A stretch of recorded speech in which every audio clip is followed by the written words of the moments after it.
Now I'm going to put this cup into this cup. Other cup. A cup of water. Now I'm going to get this giant chunk. Uh-oh. Very smooth and smooth as fast. I'm going to get giant. Now I'm going to get this chunk, put it right here.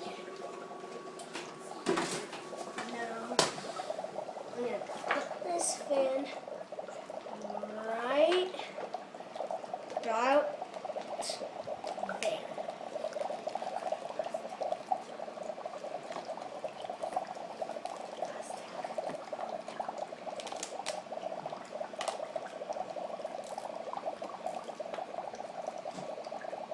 Okay, now that right there is a spinning vortex.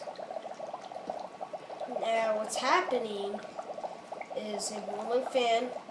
The rolling fan is creating an updraft or a vortex, which is making a vortex.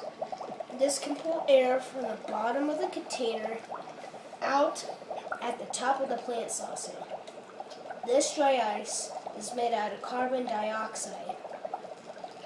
That is very cold. When it warms up, it can turn from a solid ice into gas. It can cool air above it, causing a little cloud of water vapor. The tiny little cloud enters the updraft, causing us to see vortex.